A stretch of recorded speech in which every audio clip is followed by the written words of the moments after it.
Millions of people have lost weight with personalized plans from Noom. Like Evan, who can't stand salads and still lost 50 pounds. Salads generally for most people are the easy button, right? For me, that wasn't an option. I never really was a salad guy. That's just not who I am. But Noom worked for me. Get your personalized plan today at Noom.com. Real Noom user compensated to provide their story. In 4 weeks, the typical Noom user can expect to lose 1 to 2 pounds per week. Individual results may vary. Hey, I'm Ryan Reynolds. At Mint Mobile, we like to do the opposite of what Big Wireless does. They charge you a lot, we charge you a little. So naturally, when they announced they'd be raising their prices due to inflation, we decided to deflate our prices due to not hating you. That's right. We're cutting the price of Mint Unlimited from $30 a month to just $15 a month. Give it a try at mintmobile.com/switch. $45 up front for 3 months plus taxes and fees. Promo rate for new customers for limited time. Unlimited more than 40 gigabytes per month. Slows full terms at mintmobile.com. I'm Sandra, and I'm just the professional your small business was looking for. But you didn't hire me because you didn't use LinkedIn Jobs. LinkedIn has professionals you can't find anywhere else, including those who aren't actively looking for a new job, but might be open to the perfect role, like me. In a given month, over 70% of LinkedIn users don't visit other leading job sites. So if you're not looking on LinkedIn, you'll miss out on great candidates like Sandra. Start hiring professionals like a professional. Post your free job on linkedin.com/spoken today. Before we begin, this podcast is brought to you by the generosity of my Patreon supporters. If you enjoy the content and can spare something to contribute to the cost of running the podcast, you can become a supporter or make a one-off tip via the links in the description. Every penny gets reinvested into improving the content of the show. I love putting these episodes together for you, but production comes with costs attached to it, and if I'm going to grow this and take it to the next level, I do need your help. If you can't contribute or aren't keen, I totally understand, but for those who can and are inclined, you know how grateful I am. Either way, remember to drop a like and leave a review, and enjoy the show.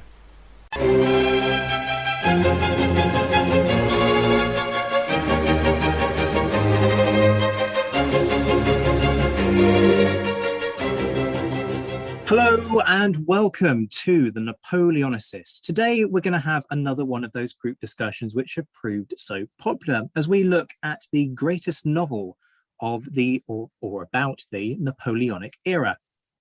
Joining me are Napoleonicist regulars Marcus Cribb and Rachel Stark, and two Napoleonicist newbies, Gavin Lewis and Andy Young. Welcome all of you. Great to have you on board. We're going to get straight down to business because people aren't tuning in for lengthy intros on my part. They're tuning in to hear you argue vociferously about why some books are great and others aren't.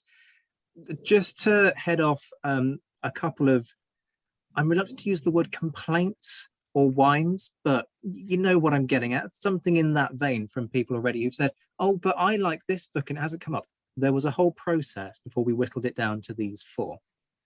People had the chance to pitch their ideas. I took all of them forward to a Twitter vote, and then people voted. In fact, we voted twice to make sure that everybody got a fair listing, right? So no complaints, thank you. This is democracy in action. Napoleon would hate it because I deliberately haven't cooked the numbers in order to make certain results look better. And the format is going to be the standard one that we do before. Folks have got 5 minutes to make their pitch, followed by questions from me and then the other contenders. Be nice with your questions. Don't sort of call people idiots for liking things like, I don't know, Sharp's Trafalgar, for example, Marcus. But we'll get on to that later. I want to throw it straight open to Rachel. Okay, thank you. I'm pitching for the Aubrey Maturin series by Patrick O'Brian, but fair play, I actually really like all of the books we're discussing tonight, and obviously what makes a great book is really subjective, so it's going to be a really interesting discussion. But the reason I've gone for Aubrey Maturin is one of the things I think really in its favour, compared particularly to like a Sharp and Hornblower, is I think the sense of the period is absolutely exquisite, and a lot of historical fiction reads essentially like a modern novel that happens to be set in the Napoleonic Wars. Patrick O'Brian writes like it's the early 1800s, and that's reflected in the dialogue and the idioms of speech that they use and the way things are described, also through really subtle little piece of evidence like the way that surnames are spelt. Something that wouldn't really even necessarily be picked up, but that's how much attention he pays to the detail. The dialogue is so spot on for the period as well. It's not inconceivable that Jack and Stephen could walk out of a book and walk into a Jane Austen book and sit down and have a conversation with Captain Wentworth and Captain Harville, and it would feel so natural because he's got that sense of period so spot on. And another reason I really like them is that, and I'm going to go book nerdy here, but there's a total subversion of common fictional tropes. So usually when you've got a hero, you've got awkward, slightly misfitted hero that stands out for some reason, and you give them a more cheerful, upbeat, garrulous sidekick to balance them out. So by those laws of fiction, Jack should be the sort of maverick hero that doesn't play by the rules and doesn't work well with others. And then Stephen should be the cheerful, scholarly, gentlemanly type, which isn't what it is at all. Jack's, super sincere, very much about, the honor of the service, and he likes things to be done appropriately. And Stephen, far from being this sort of, squeamish scholar, is a laudanum addict. He's a polymath. He talks umpteen languages, possibly the only person who hates Napoleon more than Marcus, super anti-Bonapartist. He's an espionage agent. He doesn't scruple to get his hands dirty. He can fight dirty when he wants to. So it's really unique, and it keeps you guessing. So it's never formulaic. You've got 21 books, but you can't really predict where things are going to go. So it's not fiction by numbers where this is the objective, here's how they're going to react, and here's how the end game's going to be. And it's really, really, keeps you guessing, and it's quite refreshing. Even though you've got the occasional year that seems to last for a decade, they manage to keep you on your toes. The character development is really, really good, but not just for the two protagonists, but one of the things I think gives O'Brien the edge over quite a lot of other historical authors is he develops the supporting cast really, really well. So it's not just Jack and Stephen's story, although they're the central figures. And they obviously come from relative positions of privilege. But you've got this sort of background cast. So you've got Killick and Bondin and Tom Pullings and Babington and Awkward Davies and Joe Place and so on. But it's their story as well. And you see them develop over the entire arc. So they don't just get sort of one strapline to sum up their personality. They've got this really great story that's taken through. So ultimately, it's not just a story of the privileged classes, it's the kind of everyman story as well. I would class Aubrey Maturin as literary fiction rather than genre fiction. So I think it kind of bridges the gap between Sharp and Hornblower and War and Peace, which I'm going to find really difficult to criticise because it is a majestic piece of literature. But like Tolstoy, it does cover, these big questions of humanity and philosophy and, why should people react the way that they do and why do humans respond to things? But whereas Tolstoy narrates that, O'Brien dramatises it, which I think is really clever and really engaging. And you guys might disagree because I'm coming at this as a point of view of reading as a woman, but I don't think male friendships, generally speaking, are explored in the same depth that female friendships are, or quite often not in the same way. But you look at Jack and Stephen, and they're two characters who, are complete opposites in so many ways, but complement each other perfectly. And they just love each other to bits. And that's expressed, the whole way through with real warmth and sincerity. And sometimes male friendships are looked at the way, and again, this is just from my point of view, it seems to be super macho and kind of take the emotion out of it, unless we're at a near-death experience. But they're just quite open about how much they care about each other and how, each adds and enhances the other's life. So I think that's really good as well. And lastly, I just think in terms of emotional impact, reading historical fiction, and that's primarily mostly what I read, I've read few books in terms of emotional impact that could rival Patrick O'Brien. I won't go into spoilers just in case somebody's listening who's yet to have the pleasure of reading the series, but if you have read it, I'll just say Dill absolutely shatters me every single time. And the series towards the moment towards the end of the series, where Jack is very much mimicking the trajectory of Cochrane and finds himself in a bit of a hard place in the stockade, where this super intimidating seaman, Awkward Davies, puts himself in front of Jack to stop the public having fun at his expense. And it's just constructed in such a way that it properly gets to the heartstrings. And I don't necessarily think a lot of fiction in that period has done that for me personally, but O'Brien manages it every time. So that's more or less, I think, all the points. I had made little notes in case I wandered off on a trajectory. So I think that's kind of all the points I wanted to say.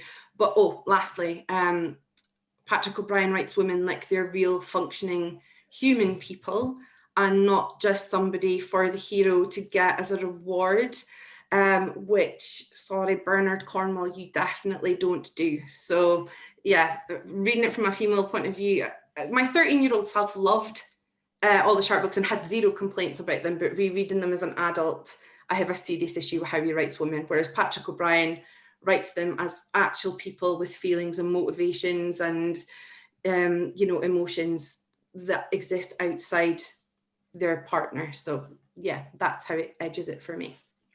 Well played, Rachel. There were emphatic nods all the way around the room on that one, all the way through, but not just in relation to what you were saying about the portrayal of women in certain novels, which I completely agree with what you say on in that score. Before I actually come to my questions, I want to tap into something that you said about male friendships and the portrayal of male friendships, and just see what the mood is around the room on that.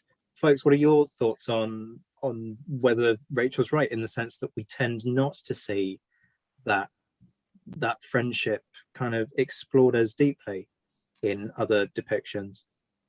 I was trying to think of something similar, but I think you're right to an extent. I mean, I have to confess, I haven't read any of these books. It's the only series that I haven't of all of these options. And perhaps, well, I did start one actually, and perhaps we can get into that a little bit. But I agree to an extent, and I wonder whether there's, because at the end of the day, I suppose these two characters, from what I gather and from watching the film, of course, which we've all watched, I think a lot of their friendship is based on love to an extent. I think they probably love each other in a platonic way, perhaps, or perhaps not. I mean, I don't know if there is any kind of homoerotic undertone, but I certainly, from what I gather, that isn't the case. Yeah, I think it is based on love, and it doesn't kind of shy away from it. It doesn't remove the kind of emotional undertones. Because I know when you think of a lot of, I mean, I guess the biggest similarity, it's not Napoleonic relation, but is Holmes and Watson. And ultimately, it's never kind of a partnership of equals, because all the admiration and expressions on Watson's side, and you only get these little sort of chinks in Sherlock Holmes's armor where he eventually says, I very much value you, etc. as well, but it's never quite on an equal footing. And I guess it's the same with Sharp and Harper, is that obviously there's regard there, and Sharp named his son after Harper, and it's a really strong friendship, but it's always going to be one of superior and subordinate rather than a partnership of equals. So I do think it is love. Yeah, platonic love, definitely, but it is love. Yeah, it's a really interesting point that you make, isn't it? That there is a hierarchy. I was thinking of exactly those two examples as you were saying it, and trying to work out if I could think of an equivalent. And as you say, Sharp and Harper, there's a hierarchy there. Officer, all right then, Sharp born into the lower echelons of society, comes up in the ranks, but there is a hierarchy there. Ditto, there's an intellectual hierarchy between Holmes and Watson. So yeah, I think it's a really good point. Andy, what were your thoughts on this? So I find it really interesting, because you can see O'Brien has actually had to think this through, because there is no chance in an ordinary naval career that you're going to have that foil by your side for 20 years. And in Maturin, Aubrey's got the perfect foil. He's got somebody who isn't under command, who can have that disagreement. And so it's really interesting, because I think you've hit it spot on in the hierarchy. In every single piece of fiction, there is a hierarchy when it comes to the military, and that is what comes through. And at some point, it's either the protagonist kicking upwards against those people, or being supported from the bottom. And I think just adding that foil brings out the characters as you say, their love for each other, and it's a true friendship. But and this is my problem with it. It is completely false. There is just no chance in history of that happening at sea. You are not going to get one surgeon who is able to follow a captain around in the way that happened. Yeah, and be an espionage agent and all that. I mean, yeah, definitely. It's obviously fiction, but it works as really well as a plot device as well, because you get all the crew explaining all the naval terms to Stephen. So it works because it explains in layman's terms. So, I mean, I'm not well up in the Navy at all. I'm more interested in, Napoleon and his marshals, that kind of element. So it's explained to you in a way that makes it really accessible and understandable, but then it doesn't feel patronizing. So it works really well as a literary device as well. But yeah, obviously it's never going to happen that you're going to get this sort of polymath spy / surgeon / natural philosopher who's going to manage to go all around the world with one captain. Marcus, what are your thoughts on this before I kind of steal the microphone back? Yeah, sure. So it is one of those things that there's the depth of the relationship, and I think that's so important, and it comes through much clearer in the books than in the film. The film is very well done, but in the books they have a really interesting relationship, and there's certainly multiple levels to it, and you can really dive into those more complicated feelings and the mutual respect, but then also when they come to a head.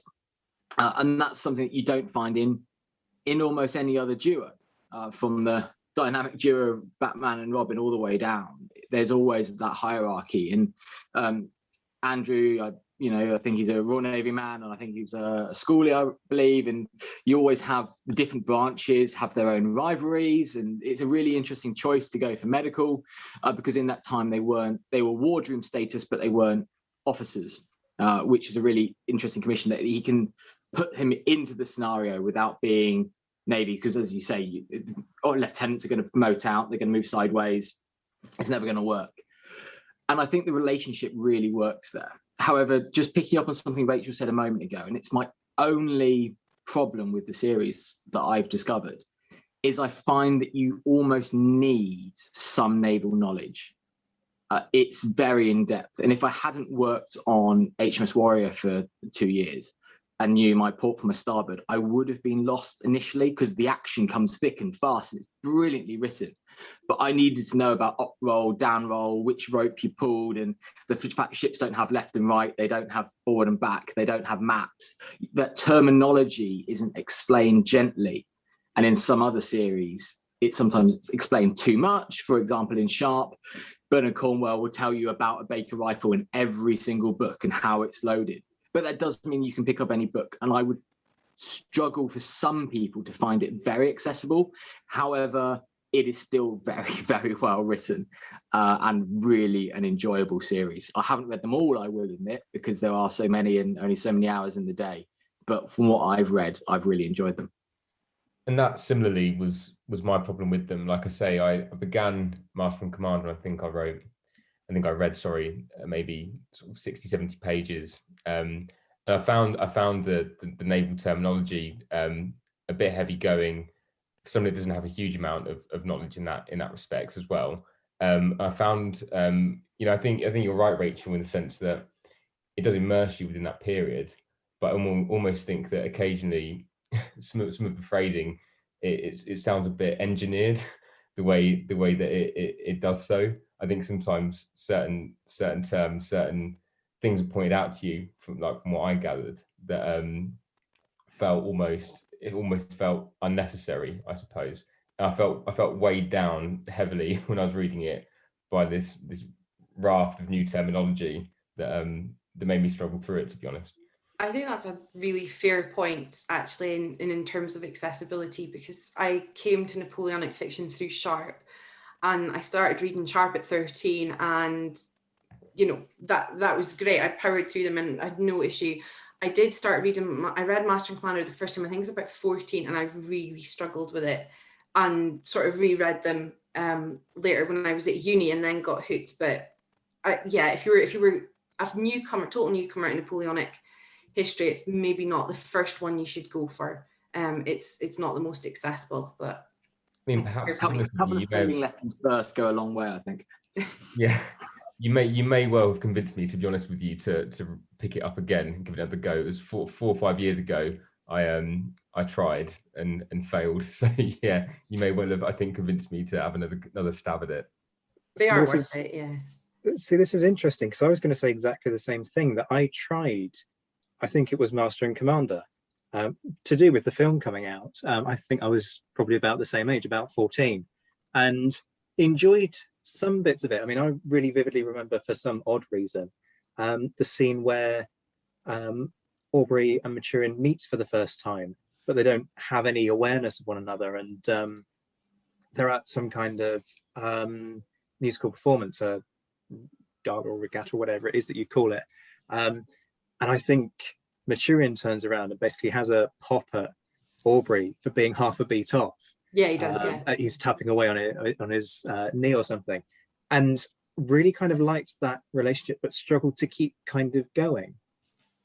It's an interesting one. I guess the slightly obvious and banal question to ask is, folks will, if they don't know of the books, they will know of the film, with Russell Crowe and playing Aubrey and Paul Bettany as Maturin, and the film mashes together elements from a number of the different books. How accurate is the big screen portrayal? Because you do get an element of the sort of bromance that exists there, but at the same time, from what you're saying, it kind of feels to me like perhaps they've dumbed it down a little bit. Yeah, I wouldn't say dumbed it down, but it's definitely not explored to the same depth. And I guess, in very much because they've got such a limited time frame with a film, whereas, with, especially if you did something like a series, you could really explore it in loads of depth. So you get this sort of sense of the regard, but you don't really get the depth of the story, etc. And when they talk about there's the bit when they're arguing in the cabin and Jack says to Stephen, "Oh, now you're talking like an Irishman," and Stephen says, "Well, I am an Irishman." That's not really explored, because what you get in the book is Stephen's ties to the United Irishmen and sort of his revolutionary past, and the sort of complicated relationship he has with Jack's very first lieutenant when he gets his command.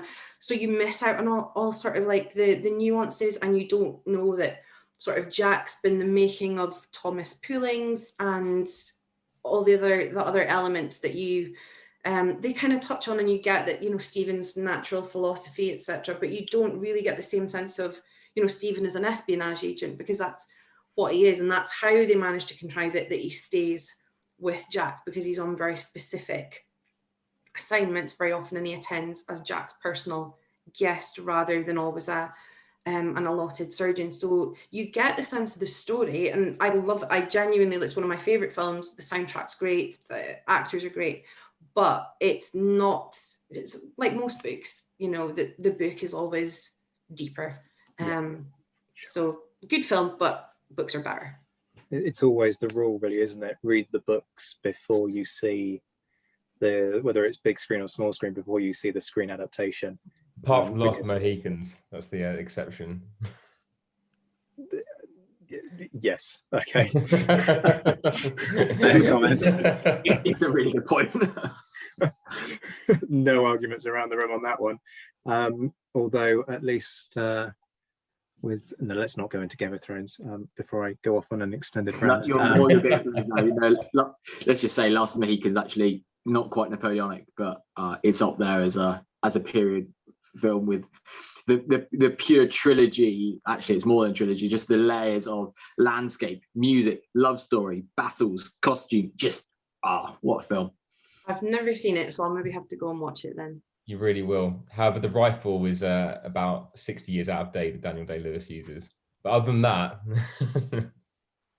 I'm surprised it wasn't Marcus who picked up on that. But anyway, let's move it swiftly on before we start getting into kind of nerdy stuff about weapons, which no doubt Marcus will draw us into later. Gavin, I want to come to you next. And this is the only entry that feels a little bit more contemporary to our period than a lot of these other novels. And I'm going to stop talking because I don't want to give spoilers, but take it away with your choice.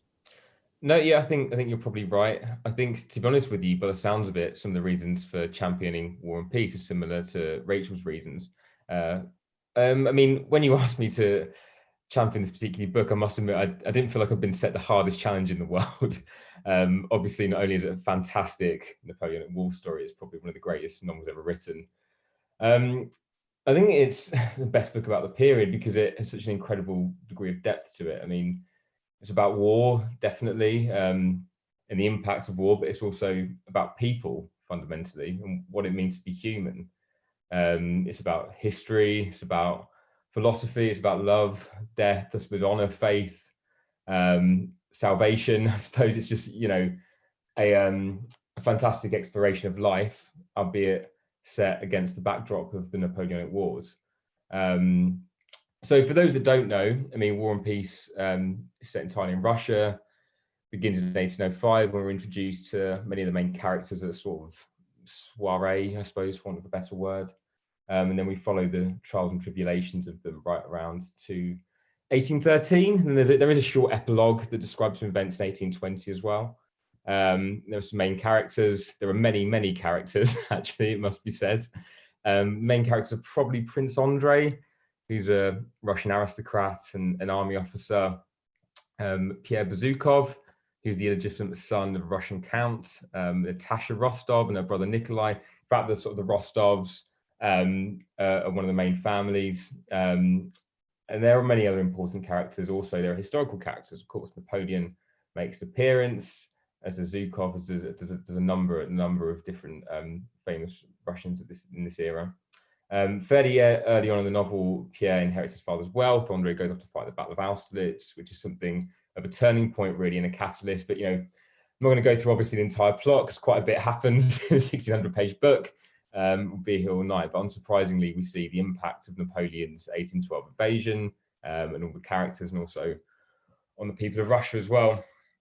I think probably the first thing I want to say is War and Peace is a daunting read, but it's actually very accessible. It zips along at a real pace. I think in many ways, and I've seen somebody else say this, it's just an adventure story. For those of us that enjoy that classic semi-fictional war novel, there's plenty of action and adventure. The battle scenes have been praised for their chaotic realism. Tolstoy published the book in 1865, so we actually had the opportunity to speak to veterans of the conflict, and he fought in the Crimean War, so he had first-hand experience of this kind of fighting. I think it'd be fair to say that if you dropped a Napoleonic soldier within the middle of the Crimean War, they'd know what was going on. Things would look reasonably familiar, at least. There'd be redcoats and the like. And so he had first-hand experience of this kind of fighting, which I think gives him a leg up when describing these kind of scenes. I mean, war for Tolstoy, I don't think is ever heroic. I think his close proximity to the Napoleonic Wars can almost be felt in the pages.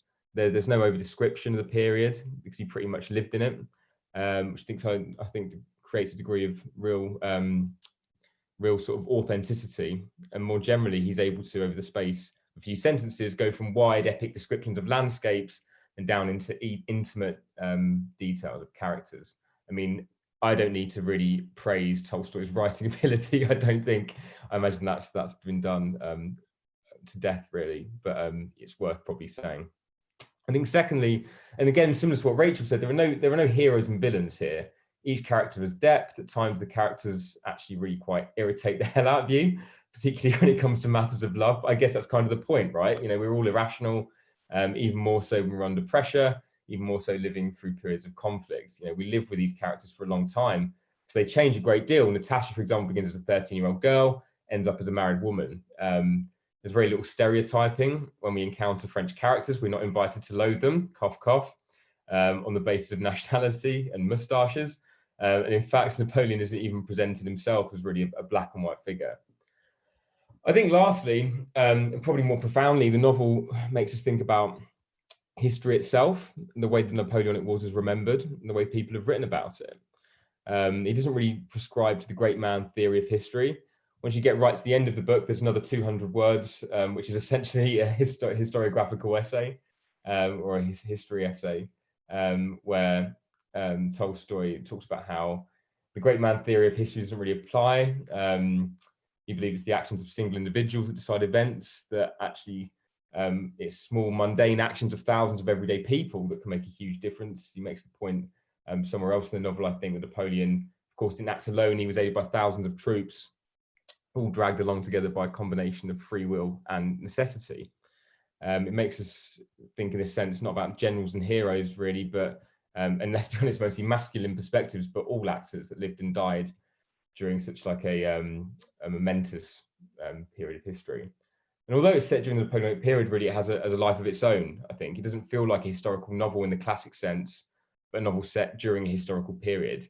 And I was looking around for some good quotes on this earlier, and the French writer and art critic Roland Roland, I think, which is a good place to end, said, "This work, like life itself, has no beginning, no end. It is life itself and its eternal movement." In that sense, I think the book still feels almost alive, even though it was written a long time ago. Wow. The quality of the discussion tonight is, these discussions are always good. I always love doing these. But yeah, I think folks might end up having just a tiny bit of a headache by the end of this, simply because the discussion is so good that it's making us think. I love what you say there about not subscribing to the great man of history notion, which is quite unusual for the time, when you consider that actually a lot of the historiography that we have from that period is great man of history. That's where it comes from, grand narratives, looking at the people at the top who make the big decisions. And in that sense of looking at the little people, as I call them, that what we would now term history from below, but from, okay, this is literature from below, if you will. That sense certainly speaks to me, and I think it probably speaks to a lot of people. I'm going to go for a deliberately tongue-in-cheek, cheap shot here. Did it need to be quite so long? That is a deliberately facetious question. You don't have to answer it unless you're really... It's a fair point. Though I'll be completely honest with you, as soon as I finished it, which wasn't that long ago, it was only about 3 or 4 months ago, I had the real inclination to pick it up and start all over again. It really, it just seems to, it lives with you as a book. It's a difficult thing to describe. There's somebody else, I can't remember who, did something like, if life could write, it would write like Tolstoy. And there's a lot of truth to that. And of course, he blends a lot of fact and fiction as well. I mean, you can be reading about this particular narrative, and then he might go off and write 50 pages again on the nature of history. And I think though that only adds to it. Yeah, it's a fair comment, and also it's a product of the time, isn't it? I mean, if you look at other works, notably Les Miserables, which is another just doorstop of a book. I suppose that leads me on to another question there, which is there a Les Miserables effect? And what I mean by that, for folks who aren't familiar, is that a lot of what people think they know about Waterloo, which is basically wrong, comes from people taking the fiction of Les Mis and assuming that it's kind of become subsumed into the narratives. People have treated Hugo as a historical authority, when, with the best will in the world, he's not. Hence why there shouldn't be a memorial to him on the Waterloo battlefield. But that's a rant for another day. Do we have an equivalent with... You're not wrong. I know I'm not wrong, but we really don't want to start me off on that. Do we have an equivalent with War and Peace? I think so. There's a lot of discussion in his book about who started the fires in Moscow, and I think he suggests, as he would, that actually it wasn't done by purpose, and that actually it's probably the result of several unattended campfires at the same time. I think though all of this is caveated by Tolstoy, in that he does admit that this is a blend of facts and fiction. He at no point says these are historical truisms. He says, by this kind of blend of writing, I feel like I'm actually getting closer to the truth. And it's also in some of the things he says. Sometimes you find yourself disagreeing with the book, and it almost sounds like he's being a hypocrite, or it sounds like he's almost contradicting himself. But I think that probably speaks to his Russian philosophical view on life as well. So yeah, I think, like I say, there are many aspects that people probably disagree with, but he caveats it all by saying he isn't the utmost authority. Let me open that up around the room then. Andy, have you got anything that you'd want to kind of chip in when it comes to War and Peace? I think War and Peace is interesting, and I'll just pick up on what Gavin said there at the end in terms of the Russian philosophy and the Russian method of storytelling. And I mean, for people who are slightly put off by it, I was put off by Tolstoy massively when I first tried to pick it up. And I sat down with a pad of paper and I was going along, going, right, who is related to who? What is the name? How does this actually? And I ended up putting it down, walking away. And then I picked up James Clavell. And I know that's a bit of a leap, but if you read James Clavell's books, he takes a very similar approach with the storytelling. And actually, if you can get into that, you can get into Tolstoy. And I think actually reading it, you start to view events from a different perspective. And I think that's key.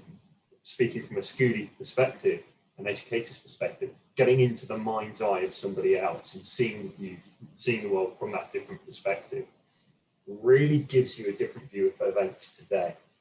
And I think that is one of the great strengths of the novel, is that it's actually still relevant.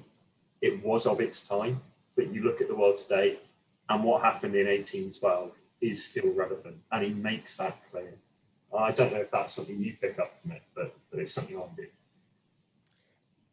Yeah, I mean, I completely agree. I think as well, like you say, it can be tough to get into, but also because of the way it's written, because of that kind of storytelling tradition, you can equally pick it up and read a page in 5 minutes and dip in and out of it, or you can sit down and read it for 3 hours. And I think that's probably speaks to the way that the kind of the consciousness of the characters runs almost throughout the novel. It's actually quite an intangible thing, I think, to describe, particularly from somebody like me that doesn't come from a literary background necessarily. I probably don't have the right terminology, but I think, yeah, I mean, I totally agree with you. It's interesting, and the way that it's able to skip between events so simply and so flawlessly, it sort of skips between them without you really noticing it. And time has a different meaning. Time has a completely different meaning, and it's like going and watching a friend of mine took me to a Bollywood film ages ago, and he said, "Oh, we'll just go into this theatre." Going, but it's halfway through. I said, "Don't worry, it'll start again in an hour's time." And it's just a completely different view of time to the very linear progression that we're used to, and how events happen. And I find that really interesting, and how that repurposes itself. Marcus, what about you? Well, this is the one that bit maybe like Gavin, that I've got a confession. I've never read War and Peace. And I think it's probably my English teacher's fault, because little kind of side anecdote. She said she backpacked across Europe after university with one of her friends. And what her friend decided to do was take War and Peace, and then every 100 pages, rip the front 100 pages off and drop it in a waste paper bin. And she was just devastated at the kind of crime against novels there. But it put me off with the weight of the book, and I read for pleasure. I either have books for reference and historical knowledge or page turners. So I don't know if it is or isn't because I was put off by a teacher, which is a terrible thing. So I find the concept of War and Peace overwhelming. But maybe I guess my question for Gavin then is linking on something Zach said. How is War and Peace, synonymous with the Russian campaign? To me, if somebody said, the Russian campaign, I would think Tolstoy. But I would think the 1812 overture and a few paintings. But before I can name any battles, I would just think, War and Peace. And that is, the TV and film adaptations, there's a few dozen of. That's how I kind of perceive it, for better or worse, maybe as a bit of a Philistine, but that's how I see it. No, yeah, definitely. And I'd go further than that. I'd say almost the entire Russian experience of the Napoleonic period. I mean, it starts in 1805. Austerlitz comes pretty early on in the novel, I'd say. I think certainly within the first sort of 300 pages, early on. And that's a seminal moment. And again, it's something that changes the lives of a lot of the characters. I mean, particularly I mean, Andre is badly wounded, and he actually is essentially pardoned. Well, not really pardoned, but let off by Napoleon, which is a pretty engineered plot device, it must be said. But it's interesting in either way that happens. And I suppose in terms of the 1812 campaign, all of the major events, the characters encounter in one way or another, and I agree, it does really feel synonymous, I think. And it's interesting still now reading from more of a Russian perspective, because it's not something, I mean, like probably, I know certainly Zach anyway reads a lot on the Peninsula campaigns, a lot on the British perspective. I mean, I know Dominic Levine's got that really excellent book, Russia against Napoleon, but I mean, other than that, my knowledge wasn't brilliant, I don't think, on the Russian side of things. And again, you shouldn't be treating obviously a novel like this as necessarily a history book, but I think it's a brilliant point of reference. And like I say, it shows, I suppose, the impact of conflicts on so many different people. Maybe not quite through all levels of society. At the end of the day, a lot of the main characters are aristocrats, but they have an impact themselves on serfs, for example. I mean, there's a point where Pierre tries to, I think, emancipate all the serfs, and he tries to, he tries to sort of make his way through or live a moral life in an immoral world, and in a world that quite clearly he's struggling with because it's embroiled in conflict. So yeah, Kevin, I'd be really interested to know your perspective, because you're saying it's portraying a lot of real life characters, historical figures. I'd be really interested to know how you think they are portrayed versus history, especially characters like Napoleon, who, from the Russian perspective, they characterized him as one of the antichrists. They really went to town on some of the propaganda against him, and it was propaganda, it was effective. And how that portrayal comes across from the Russian side, if you said actually they give him some multifacets and he's got some layers to him, and it's not, I'd just be interested now how you feel he comes across. Yeah, no, absolutely. Like I say, I mean, he essentially lets Andre off the hook when he's wounded on the battlefield. So quite early on, he probably challenges certainly 1860s perceptions of Napoleon. At least I'd imagine that would be the case anyway. He actually looks at things slightly from Napoleon's perspective in a couple of scenes. I can't quite remember exactly how he comes across in that bit. I'd say that generally all historical characters like Napoleon, like the Tsar as well, they're not necessarily seen to be idolized in any particular way. A couple of characters particularly look at Tsar Alexander initially almost as a deity. And I think Tolstoy almost suggests that the reason why the Russians lose the Battle of Austerlitz is because they're motivated by intangible notions of glory and honor and over-veneration of these particular individuals. Whereas actually, I think he tries to reduce them a little bit and just humanize them. I think it's interesting because Tolstoy himself, of course, is a Russian nobleman. I think he's a Russian count. So, and when War and Peace is written, it's before the period where Tolstoy has this kind of religious transformation, and almost this sort of existential crisis, I suppose. So I would say that his relationship in general with sort of the upper echelons of society and those kinds of individuals is complicated at best. But even so, I don't think he necessarily ignores all their human qualities either, or suggests that any of them can possibly be responsible for all of society's ills at the time, which I think is quite a long-winded answer probably to your question. Sorry. No, it's great. I mean, insight into the human condition is probably always welcome. So thank you. See, I'm still reeling from this idea that you can just rip 100 pages off the front of a book. Yeah. It's coming from somebody who doesn't even bend the books open enough to be able to read them normally, because that will then crease the spines. So I end up doing this weird kind of contortion thing where I peer into the pages in order to keep the books looking pristine. So to just tear a book apart is... I think, genuinely, so going back to the anecdote then, it was purely because they were backpacking and it was such a heavy book, they were lightening their load. It was the literal side of that.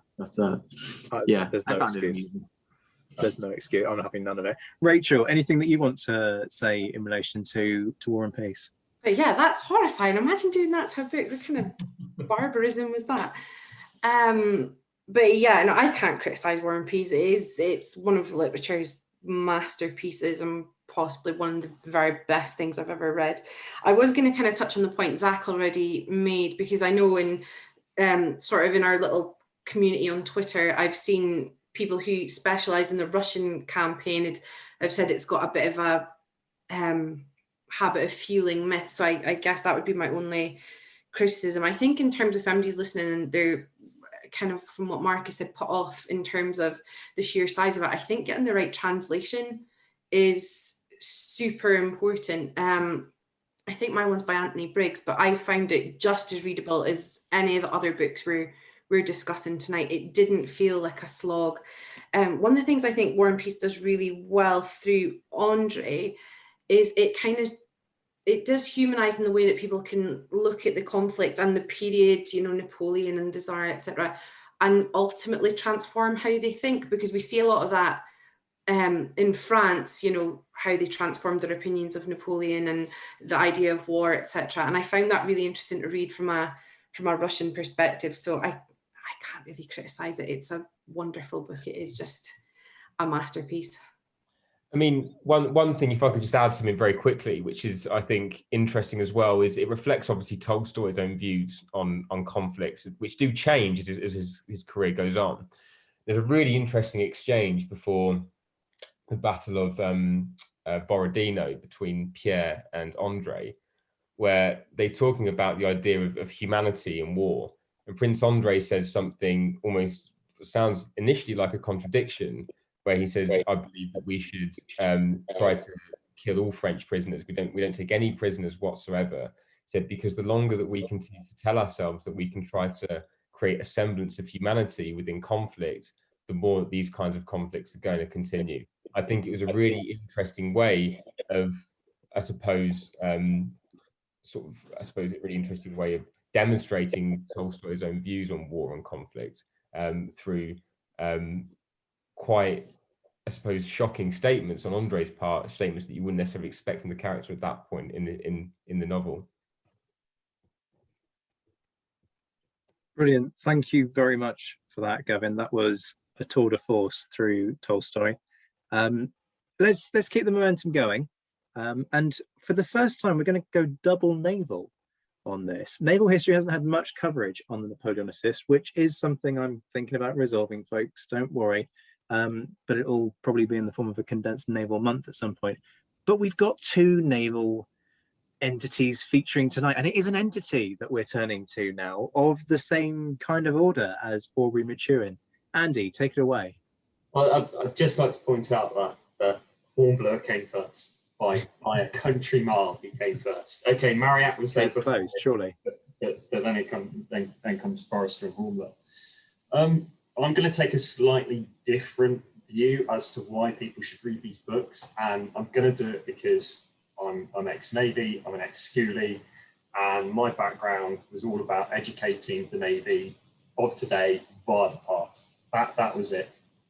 And so I'm going to come at it from that perspective with 4 key takeaways from them. And the first key takeaway is Hornblower is the epitome of a thinking officer. He spent his entire life, you look at him playing whist, you look at him doing his navigation, his seamanship, everything is about trying to outwit the other person. Even when he is outgunned, outmatched, he's trying to seek an angle and he's using everything that he has got to his advantage. And I think from the perspective of a modern service person or anybody who's studying war, actually seeing that lived experience and seeing what that does to somebody's thinking processes, which Forrester, and I don't know how he did it, but he captured really quite well. You start seeing the impact of the loneliness of command. And that's a real departure. It creates an atypical hero. But it is a line of departure that sets him apart from pretty much anybody else in the genre. But then I'll take it back a step and I'll go, well, why read Hornblower anyway? And it really, for me, comes down to three things that Richard Harding said about leadership in The Age of Sail. One is the vision of success. The second part is the physical structures to achieve that. And the third is the lived experience. And all of those things have to align if you're going to be able to follow the golden thread from grand strategy down to tactical action. And for me personally, when I read Hornblower, I get it. It's there on the page. And the fact that Hornblower isn't ever at a major fleet action really tells you about that vision of success. The major battles are mentioned in passing almost. The Nile, Copenhagen, Trafalgar, they're there in the background, but actually they're not important. And it comes back to what Gavin was saying about the little people being, and all those mundane actions going on day in, day out. That's what the Navy was. An 800 ship Navy, of which 100 ships were ships of the line. The other 700 were doing what Hornblower does, which is spending 30 months at sea blockading Brest, poking his nose in and seeing what the enemy are doing. It's a really Courbetian view of maritime strategy and maritime power rather than just Mahanian naval strategy. And I think it's still really relevant. You just have to look at what happened in the Black Sea last week to see that it's still there. It's of its time, but it reflects Forrester's reality and his understanding. Seeing him come out the back end of World War II, and in World War II he was writing propaganda pamphlets explaining this kind of thing. That was his job, and he's turned that into a literary genre. So in all of the novels, this theme is a constant backdrop, and it makes you aware of how Hornblower, whether it be as a midshipman, lieutenant, master and commander, a post captain, a commodore, a commander-in-chief, he's one cog in a very big machine, that every cog is vital. And this brings us to his idea of duty and sense of self. He knows how small he is, but he also knows that if he doesn't do his duty, the machine breaks.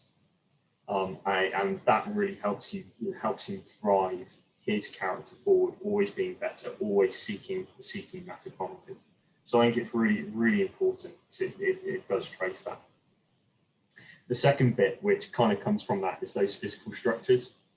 I'll go back to Hornblower and the Hotspur and his cruise off Brest for 30 months.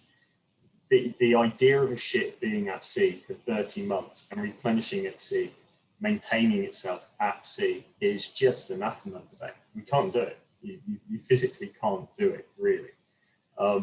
Yeah, we can keep them resupplied for so long, but in those contexts, no, you can't. And it's there in the writing as well, that there's this huge apparatus behind this sloop, which is keeping it on station. And all the time, they've got to be thinking about their food, they've got to be thinking about their water, their seamanship, making sure it's drill every day. They are drilling the ship in order to keep it at readiness, because they don't know what's coming. And the sheer scale of logistical and organizational machinery that this entails is laid out in a way that is accessible and informative. He really set the groundwork for people like N.A.M. Roger to then go away and do all the research on the Georgian Navy and bring it into the academic world. He sets that groundwork there. And from my perspective, please, every naval seaman officer, executive officer, read this, because logistics wins wars. You might go to sea and you might shoot at people, but ultimately the sea's not going to get any saltier, and it's going to be the logistics which is going to win it. And that, for me, is a massive takeaway. But finally, it's got to be about the lived experience. And there's no point having the vision and structures if you can't sustain life. And unfortunately, life at sea is just dull. It's dreadful. It's dreary. It is just stooging around at a small rate of knots, waiting for something to happen and looking forward to the next good thing, which is your meal. Or rather, it's what the chefs put out to you that hasn't been through the blender 3 times. And then when you go to action stations, it's 5 minutes of frenetic activity and then waiting for action scranning, because you're hoping that frenetic activity is not even going to have to be used. And he captures all of that. He captures it beautifully. You see it in every single one of his novels, that there's little bit of bursts of action, and then there's a couple of paragraphs explaining that for the next 2 hours, nothing happens. They're just watching the horizon. And so it's into that space that he really explores what leadership at sea really means, which is about motivation, which is about maintenance of morale in a job which is routine 99 times out of 100. And so he brings in this idea of an introspective, lonely commander who is working in the most humane way he can to get the best out of his people, and he's coaching them. He's thinking up rather ingenious ways of getting around the articles of war in order to not alienate his ship's company. And he's doing it all in such a way that actually builds a stronger team. And when I read Hornblower, I then think of things like Andrew St. George's The Royal Navy Way of Leadership. And I think, if only people just read Hornblower. We don't need to spend 70 grand or get a consultant in to tell us how we do our business. Hornblower's got it. He's got the values and standards. He's got the ethos, and he's captured how lonely command actually is. And I think for that to come from somebody who, one, never served for reasons of a medical defect, and for it to still be applicable today, I mean, that's the best thing a novel can be, surely. He's captured it. And I can't really fault him for that. He's not high literature, but he's certainly useful. Cool fact, a crocodile can't stick out its tongue. Also, you can get health insurance for a month or just under a year in some states. United Healthcare short-term insurance plans, underwritten by Golden Rule Insurance Company, offer flexible, budget-friendly coverage for you. Learn more at uh1.com. Hiring for your small business? If you're not looking for professionals on LinkedIn, you're looking in the wrong place. That's like looking for your car keys in a fish tank. LinkedIn helps you hire professionals you can't find anywhere else, even those who aren't actively searching for a new job but might be open to the perfect role. In a given month, over 70% of LinkedIn users don't even visit other leading job sites. So start looking in the right place. With LinkedIn, you can hire professionals like a professional. Post your free job on linkedin.com/spoken today. Well played, Andy. And a really different take on what it means to be a great novel. But I think from what you said, one that really kind of plays to the strengths, and kind of, I like the fact that at the end you kind of acknowledge, well, perhaps on a literary level, this doesn't match up to, let's say, for the sake of argument, Tolstoy, but actually in other areas, it surpasses it. I have to start with the confession, which is the confession that seems to be going around the room tonight. This is the one I haven't ever touched. Somehow I've just never crossed paths with a Forrester novel.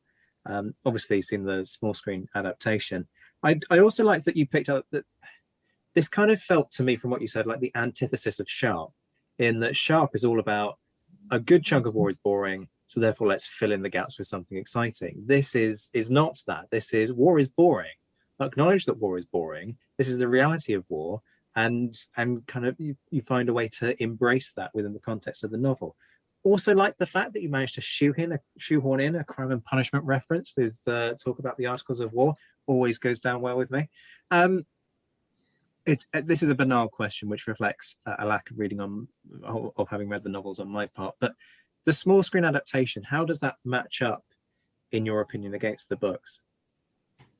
So I'm taking, you mean the Ioan Gruffudd? Yeah. So I think what Ioan Gruffudd brings to it is the brooding, awkward, introspective, and I'm going to use the word antithesis of what a naval officer should be. Even today, we all do Myers-Briggs tests, and the extroverts always come out on top, and they're always going to get to the top of the OJAR ladder, and so on and so forth. The introverts, they're never going to get there, and yet it's the introverts who are pushing themselves. And you see that with Ioan Gruffudd when you see him thinking. He's got that calculating visage, and actually that's what Hornblower comes across as. The fact that he has to move constantly, he's pacing the deck in order to get his thoughts out. It is that kinesthetic learner almost. in action. So I think that comes across. Of course, unfortunately, warfare at sea is bloody expensive. It's expensive to do in reality, and it's expensive to replicate on the screen. So it falls down in those ways, and they can't go into the really basics of seamanship and sailing, which you would want to do. But I'd say it's far truer to the books, particularly Mr. Midshipman Hornblower, the first series of novels that was serialized. Far truer than I'd say Sharp or Maturin or Tolstoy to a certain extent, because they can focus in. You've got a much smaller canvas on board ship. Your world literally slims down to the couple of 100 feet fore and aft that you've got, and if you're unlucky enough to the daily round of just going up and down 2 deck, it is a small canvas. You can film that.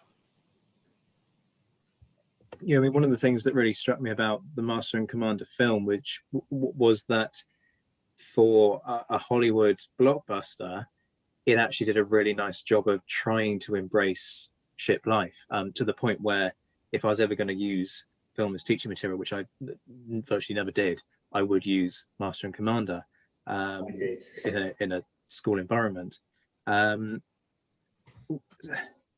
Let's open it up before I sort of start asking questions that are embarrassingly basic from a lack of awareness. Rachel, let's start with you. What are your thoughts on this one, and as a kind of a competitor, if you will, to the Aubrey Maturin series?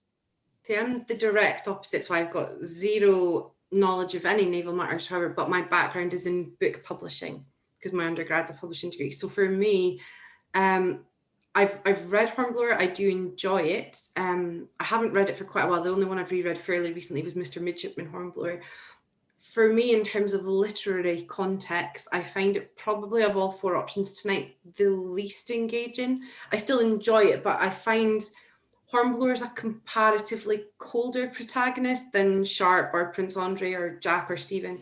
So sometimes I find I get really frustrated with him, but then I totally take your point that it's meant to illustrate the loneliness of command, and Hornblower does kind of conform to the literary trope that your hero is awkward and doesn't quite fit in and has to be this sort of isolated figure. So I totally take your point there. I do find it slightly colder. So in terms of, obviously you're very much coming at this from the point of view of an expert.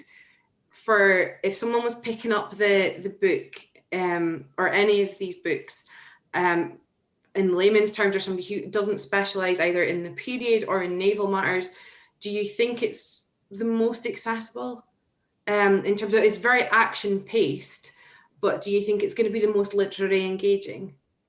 Not the most literary engaging. I'll say that all day, because even reading it, from numerous other things, yeah, he doesn't go into detail. He's not a great eye for description. He's not telling you all the background. What he does though is he hones in on those character defects in Hornblower, and he uses them, as you said, he uses them to illustrate what it is to be a man alone or a woman alone, where you've got 120, 200, 400, 600 people who are looking to you, and how you are constantly second guessing yourself and how you are never going to be good enough. And that's one of the endearing traits about Hornblower in some respects, is that he knows he's not good enough. So there's no arrogance, there's no braggadocio, there's none of that which can come out in other protagonists. And he desperately doesn't actually like his job. The idea of bringing death and destruction to the enemy is not something that he is comfortable with. He's comfortable with the idea of himself dying, and he actually seeks it out on numerous occasions. But he does it from the perspective of, 1, I know I'm a coward, and 2, I can't be a coward if people are going to follow me.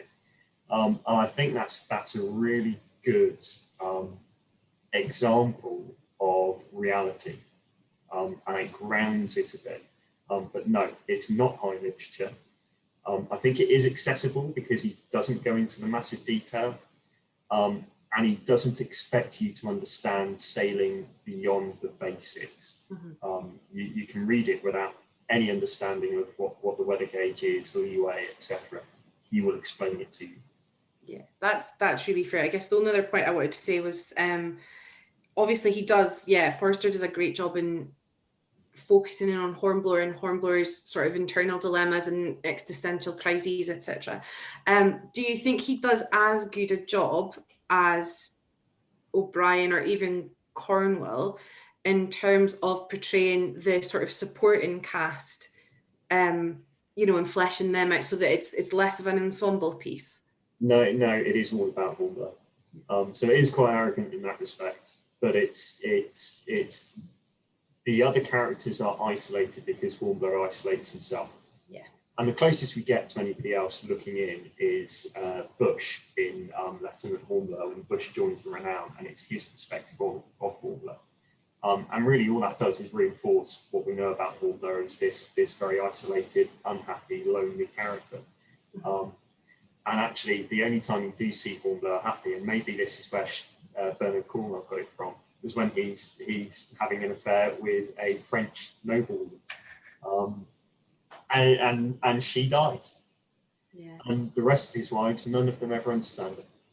I say none of them, neither of them ever understand him.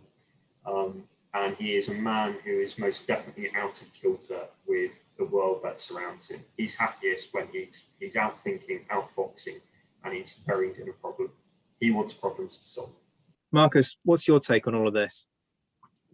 Thanks. Yeah, firstly, I haven't had the pleasure of talking with Andy before, so kind of welcome, hello, and really nice to listen to you on that. And it was, I found it quite amusing. I've got some friends who are in the same branch as you, and I found the schooly traits coming through with talking about values and standards within the Royal Navy very telling, because I don't think many others would pick up on that side of it, which is very relevant actually, and very important in many ways. My problem with Hornblower, you're saying he's a single character, is Hornblower. I'm not sure he's the most likable character. I have described him in the past as wet in comparison to Sharp. There's they get a lot of questions on the forums about, let's do a crossover of Sharp and Hornblower. And I genuinely think they wouldn't get on. I think Sharp would punch him. And he's got these internal dilemmas, and I'm not sure that's always enjoyable. So I think we probably haven't been too critical tonight. But I like the books. I like the film adaptation and the TV, big screen and small screen, because it was a big screen adaptation on silver screen in the legendary era of Hollywood. But he likes the dilemma. He's got his own problems going on. He's not sure if he should kill. He doesn't really like one of his wives. He likes being at sea, but yet has always got the solution because he's the naval genius. And I'm not sure the character is rounded enough for me. I want there to be a different flaw other than an internal dilemma and dwelling on. I don't personally enjoy a character who's going to sit back and think too much personally, because again, my previous point that I read for pleasure, I want the story to progress on that level. So from a kind of a literature point of view, that's my problem with him. I want a naval character who's going to take the action forwards, which is more like Aubrey Maturin. You mentioned, sorry, Andy, I'll hand this over to you in just a second. It's just an excuse to have a dig at Marcus, really. You mentioned about him not really getting on with his wife, but your man Wellington and his relationship with Kitty Pakenham, that did not go down well. I mean, Wellington did not like his wife. He married out of duty. So is there not something relatable there for you? I thought my man tonight was Richard Sharp.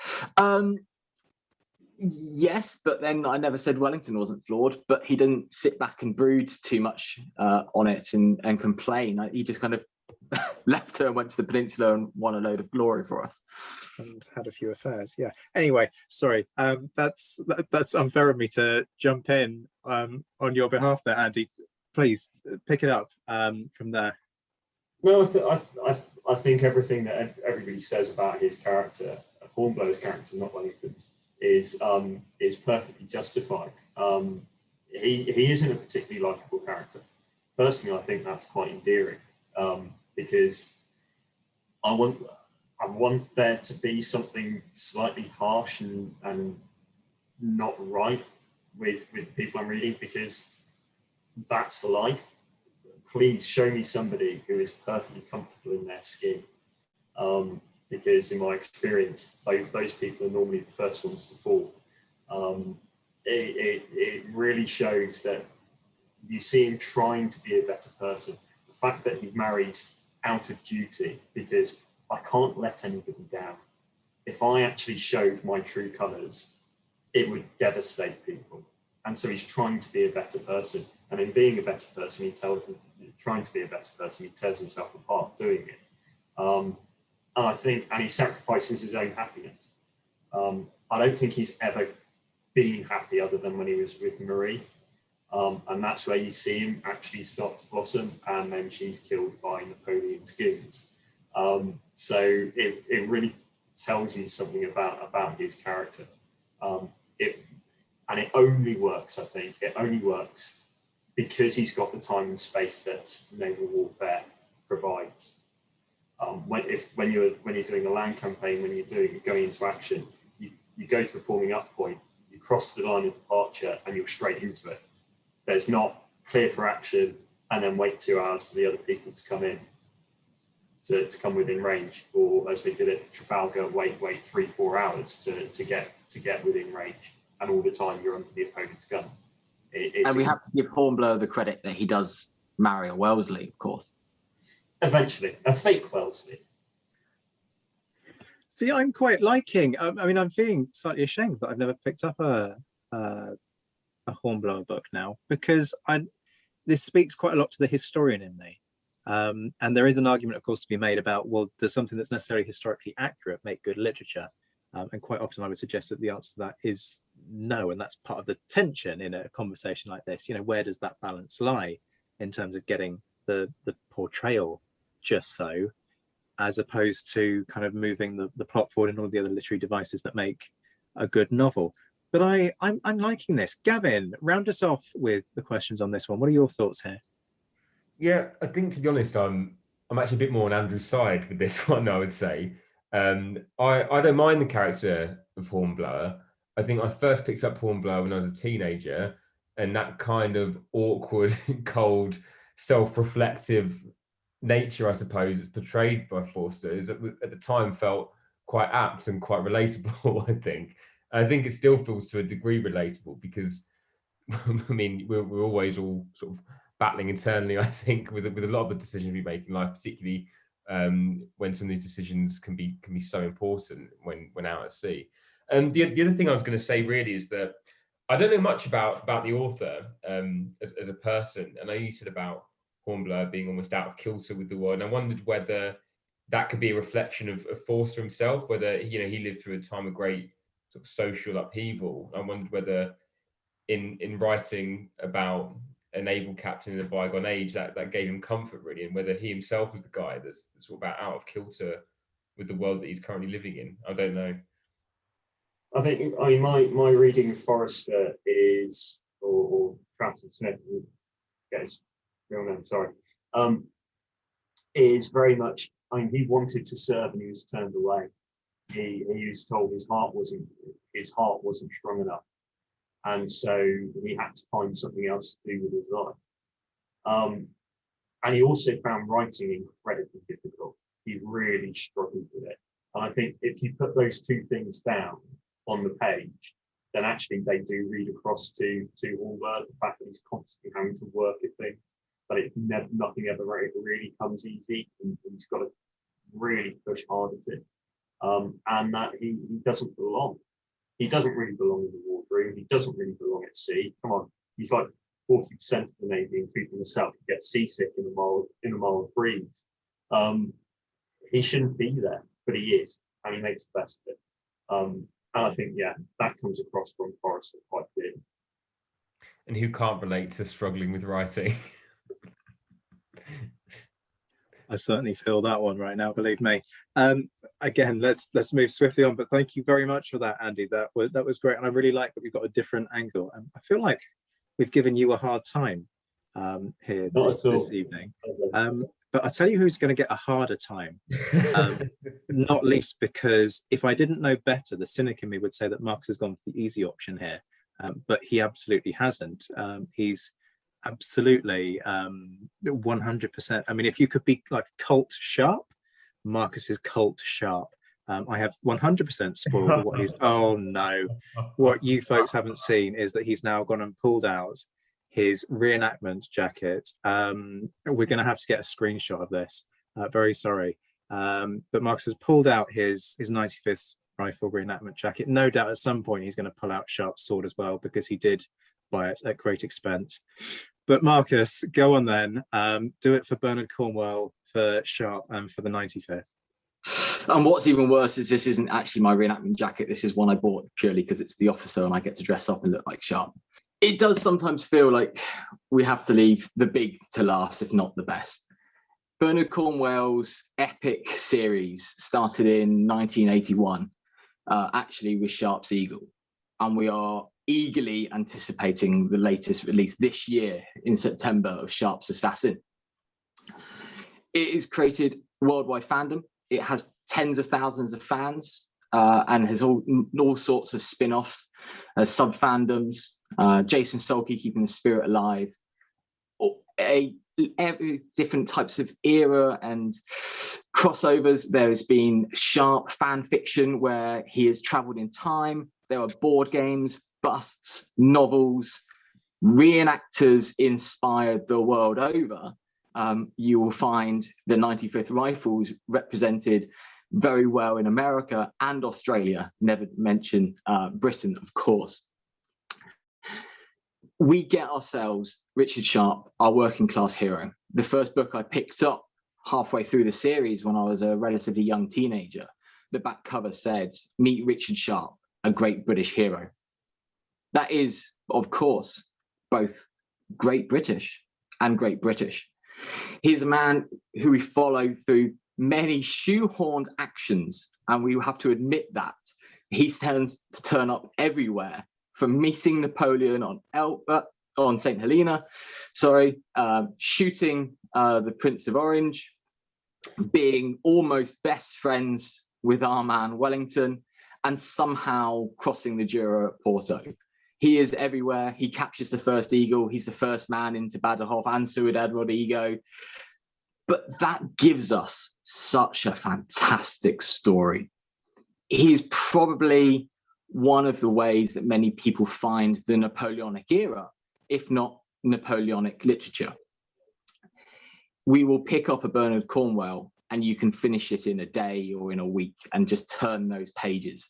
He, as I hinted to earlier, will explain to you the process of firing a Baker rifle brilliantly well in most novels. So it's very approachable that if you pick up Sharp's regiment, you don't necessarily have had to follow it the whole way through and have been to reenactments or have had military experience. It instills all sorts of great passion in many people, and I'll try to come to some of his flaws and address those. But I really do feel that it has the following and of a great series. Some of the flaws: it is jingoistic to the extreme. Bernard Cornwell, not just in Sharp, I hope he never hears this, does not write female characters very well. I did stop reading some of the Saxon series, especially because the character falls in love, marries a woman, she dies, next novel, he mopes around for a chapter, finds another woman, marries her, repeat. It is formulaic. However, we do still get some great female characters, thankfully. They called her the Needle. Don't ask why. It is given so many people the inspiration to study Napoleonic history that if we did not have Sharp, we would not have the Napoleonicist. It has some bad moments, some slow moments. I'm, of course, talking about Sharp's Trafalgar, a Jane Eyre at sea, which without the passion, a long, boring novel. It is not Hornblower. It is not O'Brien. However, the other 24 novels, long and short, are fantastic. They really do bring the Napoleonic Wars alive. We get through his quick hopping through different actions an insight into so many battles. People will have heard of Waterloo, sometimes just because of Sharp, or they've seen the books or the TV series. And though that has its flaws, and we have to spend a lot of time correcting people's assumptions that the 95th Rifles won every battle, and I will apologize to friends in advance, they did not win every battle. The 95th Rifles were not the special forces of the Napoleonic era, despite the representation. But it gives us that insight. We get a dynamic duo in Sharp and Harper, a great brotherhood with some rank involved, I'll admit, and it's a really interesting discussion, but they give us a great partnership where they can take it on. They have their in jokes, and we fall in love with those characters ourselves, and we're cheering them on often towards the end of a novel as they rip through lines of French to grab an eagle or to settle a debt against a French officer who's attacked them earlier. We feel always with these books in the heart of the action. In Sharp's hand, his sword ripping into the French is so brilliantly written that you don't actually need the TV series, as much as a fan of it as I am, because it is so visual. Bernard Cornwell is such a good writer for military action that you can see his sword slashing into those French ranks. I genuinely believe that they are fantastic books. There are many of those books there that I've read multiple times, listened to again, and not got bored of on the commute, and then bought the next one and the next one. The fact he's gone back and shoehorned ones in where he's missed out is just a pleasure to the fans. And we really are looking forward to September this year. And I hope it continues, for he has hinted that Sharp is yet to have a banquet at Apsley House. Well played, Marcus. It had to be done. Frankly, it probably had to be done by you as well, because you are a Sharp super fan. How much did that sword cost again?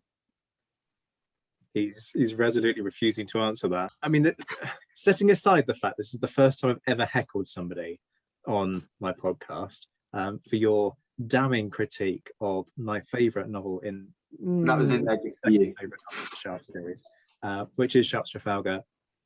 Yes, quite right. There wouldn't be the Napoleonicist podcast if it wasn't for the Sharp novels. That was how I found the period. I think a lot of people would probably be quite grateful for that if the Napoleonicists had never come to life. But anyway, moving on. I'll tell you what I particularly liked about the Sharp novels in my teens was the historical notes at the back of the book. I remember reading those as a spotty 14, 15-year-old and thinking, wow, one day this isn't kind of hyperbole, thinking, wow, wouldn't it be great if one day I could write something a bit like that? Oh, how that came back to bite me in the backside 15 years later. There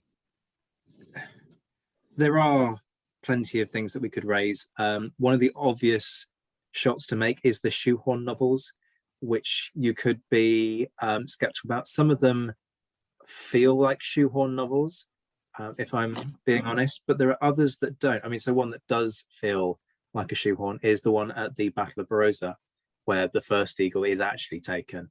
That does feel contrived, but some of the other ones feel much more natural. So the one surrounding the retreat towards the lines of Torres Vedras, for example, does feel like something a little bit more in line with the storyline.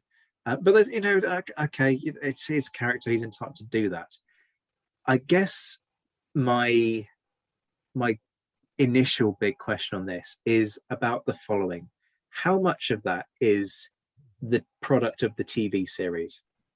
Yes, but how much is the TV series the product of the book is my counterpoint. The TV series up until, I'm trying to get this right, about Sword, Jason Solke will eviscerate me for getting this wrong. No, it's not Sword. Battle, up until Battle, were following the books as closely as they could for budget. And at Battle, they killed off Perkins for different reasons. I think they're really good adaptations. And again, if the series gets people into the books, gets people into the Napoleonic Wars, the amount of times that I would have been approached absolutely and people would ask me about Sharp were quite high. For example, talking about Miguel de Alava, Spanish liaison effectively at Waterloo, or Spanish witness at Waterloo, but was also present at Trafalgar. People, and I would point out he was one of the few, not the only, because there was definitely some French regiments who were present at both, but it's harder to trace the individuals on French other ranks. But people would stop me and go, oh, I know someone else. Richard Sharp was at both battles. It meant that then they were at a Napoleonic day out. And so therefore, for our era, I take it as a positive still. I mean, yes, it is. We've talked at length about this, haven't we, on other podcasts, but I do have a slight problem. And in fairness, I don't think this is Cornwell's fault. I think this is this is where the series sort of becomes a victim of its own popularity, which is that now everybody's perception is that there wasn't a battle that didn't involve a guy who was genuinely called Richard Sharp. And I think there are some people who will be surprised to learn that Sharp wasn't a real character. Everybody thinks that the 95th were God's gift to warfare and were this kind of proto-SAS style unit, when the reality is much closer to what we see in Forrester in terms of the boring kind of day-to-day mundane almost trudgery of war, marching and all of the boring stuff, which completely gets pushed to the side for that kind of literary device. So this comes back to that big question that's kind of going to lie at the heart of this, which is, to what extent do you do historical reality versus action? I do have a problem with the perceptions that have come off the back of it, but I don't necessarily lay the blame for that at Cornwell's door. He's writing to entertain, and I think he said this as much in interviews, hasn't he? That he writes to entertain, and if he gets the history wrong, well, then that's something that's a victim to the process of literature. In an interview recently, he said, if I get something wrong, it's a story, enjoy it. But he does do really good research. He knows those battlefields, and he's really walked those grounds. He used to battlefield tour based on the popularity of the book, the Sharp's Appreciation Society. So that comes across really well, and that's a real positive. And he gets some of those other bits in there. He knows about the comfort of a pack and which one's the French one's more comfortable. He certainly dives into areas like Napoleonic surgery, into Sharp's sword when he gets infection and post-surgical infection. He goes into some, I'm sure he gets it wrong, Zach, but he goes into some courtroom drama with court martials and punishments and flogging and areas like that. And of course, for the ex-naval officer and the naval fans in the room, he gets into naval action, not just at Trafalgar, but he kind of gets in and out of the Second Battle of Copenhagen. So he covers a really wide remit, and it does actually highlight, especially later on, some of the shoehorns. He does actually do some really good highlighting of people like Portuguese units, which earlier on gets skipped over far too much for the glory of the 95th. But actually they start to come through. And I think maybe some of those have mellowed out in time, and we can actually use that to highlight other eras, hence an inspiration for Zach and me doing sharpshooters. We can take a little historical nugget and then talk about the guerrillas. We can talk about other areas. So it's probably, actually going back to your thing, it is probably a victim of its own success. I don't think Bernard Cornwell certainly wasn't the first book he wrote, and certainly wasn't the first series. It's been a victim of its own success. And he has fans in the American Civil War series, but not enough. He gave up on Starbuck Chronicles, and they never got made into TV series. Sharp carried on and went beyond the books and took the prequels as sequels, for better or worse, but it meant we got more Sharp. Yeah, I mean, I'm often quite surprised when I pick up a Bernard Cornwell about how some of those little details are staggeringly close to the reality, particularly considering the fact that I can look at it on the back of the research of the last 40 years and go, yes, in the last 20, 30 years, we've seen a lot of material come out that really proves that point and has brought that knowledge to the mainstream. Whereas he will pick out little details that you've got to dig a bit to get it that right. So that often quite impresses me. Let me not hog the microphone and bring some of the other folks in. Gavin, you look like you're dying to say something here. I mean, yeah, there's so much that can be said here, really, and I'm so torn with this, because also it was Sharp that got me interested this period, particularly the television series. In fact, there's a book that my parents still have that I wrote when I was about 8, where I talk about the Sharps fighting the Napoleons. So it's quite interesting that I decided that was the way that whole conflict was framed, with visual demonstrations as well at the same time. I think Sharp builds a fort. Then please see some photos of this in the future. Yeah, no, absolutely. I keep meaning to post these on Twitter. Actually, is good.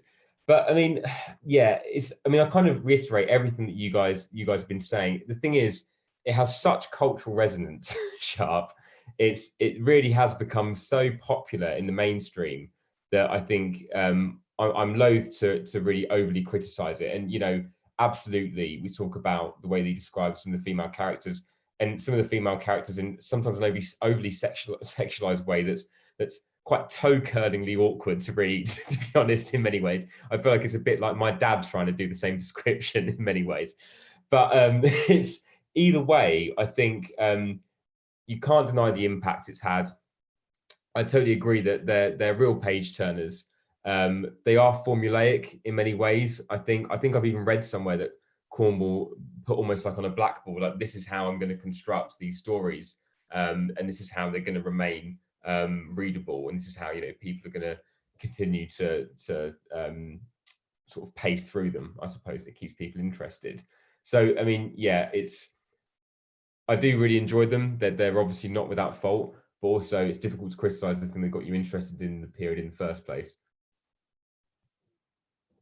I'm glad it's not just me that's struggling to articulate that. And yeah, formulaic, I would completely agree with you. That was something that I was trying to drudge out the back of my mind before we came onto you. So thank you for bringing this up, because yes, there is a formula, isn't there? There's the early piece of action, then there's usually some kind of love interest is involved alongside some kind of dirty dealings, then there's a middle event, big drama. Sharp does some kind of espionage SAS style thing, big battle at the end, and then rides off into the sunset.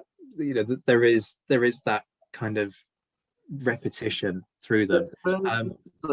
Bernard Cornwell does that a lot, and I genuinely couldn't tell you some of his Saxon series, which ones I read, because they felt so repeat. And then 2 years later, he does the same thing, and he goes off and finds an army, gets defeated, loses his woman, and that's his phrasing, by the way, not mine, because he views them so low, I feel, in that series. And then he reforms his army, finds a new wife, and then wins the battle. Repeat. And I like the series, but it's so formulaic.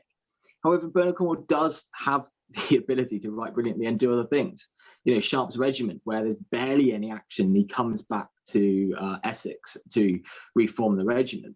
It's not like Master and Commander, where we have a big romance kind of back in Britain and high society, but it does give a welcome relief if you read them all back to back, or if you do the marathon and watch the TV series, as I think my 17-year-old self did, and watch all the DVDs in one day. But it gives that welcome relief, and it does prove that we are reading the books, to my mind. We're reading the books for the characters, not just for the action. I think Sharp's Regiment is one of my favourites, actually, particularly because, I live now and grew up in Essex as well, so there was a kind of local connection. In fact, Cornwall grew up in the same village that I grew up in, Rochford, where I think he was part of almost a really extreme religious a church called the Peculiar People, was it? And they were based actually, in the same village, which is a nice little bit of extra knowledge. Until we thought only down the road, of course, where they filmed Sharp's Regiment as well. So yeah, and also I liked what you said about the kind of particular details. I know the thing he often talks about is the saddle sores caused by the dragoons, and the smell of that. And I think those details are important. But yeah, he does like dragoons an awful lot. The smell of dragoons is more than once. Yeah, I think he's definitely been too close to the rear side of a horse. And actually, something there that I forgot to mention, but it's actually very prevalent, is his religious upbringing. I don't know if anyone, I don't want to dive too deeply into it, but he has a real bias against religion. Christianity, actually. And I think his religious upbringing made him very anti-religion, and he has kind of said he's not going to apologize for that in the past. But his characters, who monks, priests, and friars, are nearly always the villains. and in Sharp and in his other books, especially when he has pagans. The pagans tend to be pretty good. The priests tend to be bastards. And it's something that he does a lot of. And I don't know if it's made anyone who, holds religion close to their heart ever feel uncomfortable. And I something I almost feel should be more criticism here is, his other thing, as I do feel almost sorry, and this is the conversation Zach and I have had in the past, I do almost feel sorry for Bernard Cornwell's wife. The portrayal of women is bad. And, having picked up the books again and gone back and read them, the portrayals of women who have suffered sexual assault makes me really squeam, and to just address this, really feel uncomfortable. I think there's one book where the woman is assaulted, if not raped, probably I think just assaulted. Sharp saves at the last minute, and then it's insinuated that evening she sleeps with Sharp. Now, unless there's just some horrible Stockholm syndrome type going on, it seems so unlikely. It seems completely unbelievable and is too masculine driven. And it makes, I read it and I found myself skipping because it's not good writing. In fact, it's nasty to read. However, I found myself enjoying the series. So it is a slight dilemma in that. I tell you what I think when I now read those kinds of scenes from Sharp is I'm immediately reminded of August Schaumann, the KGL commissary, who I think Cornwell has clearly read up on and read the memoirs of Schaumann, and I think he's put an element of Schaumann's personality into Sharp. I mean, he talks about how he chooses to generally give, and I'm quoting Bernard Cornwell here, he chooses to give Sharp bodice rippers when he's writing female characters, which I think gives you a sense of Cornwell's mindset. Andy, let's bring you in at this point. What are your thoughts on the Sharp series? I was one of those boys who grew up reading it, and I think it was 6 or 7 when the first TV version was made, and I was absolutely devastated that I wasn't allowed to watch it at school. I was told by my boarding master, you can't watch it. But my parents allow me to, which probably tells you more about my parents than it does anything else. I have to say that I really enjoyed Sharp growing up, and it brought on my reading like nothing else, because I wanted to know what all these words were, and it was fantastic. But it gave me such a warped perspective. I think I can't forgive Bernard Cornwell for that. No matter how good the books are in terms of just being able to pick up and read them, they gave me a massively, as I say, warped perspective on what warfare was like in that period, what people were like in that period, and what was acceptable, what was not, and just the whole reality of it became so distorted. Like comparing now to people like Adrian Goldsworthy, who's written a very short, and he's actually discontinued it now, but series of books on the Peninsula War. And Adrian Goldsworthy's come from that historian perspective, and he's actually tried to be more nuanced, and he's tried to add in those things which Bernard Cornwell has missed. But if I'm going to be perfectly honest, the one thing I cannot forgive Bernard Cornwell for is filling Sandhurst with a bunch of Richard Sharp wannabes who all turn up on day one. What cat badge are you going for? Rifles. No, I'm sorry. It's not like that. That's not reality. So yeah, he misses the drudgery for me, and that needs to come out. I will counter that with something the Army does very well is PR, and something the Navy does really badly is PR.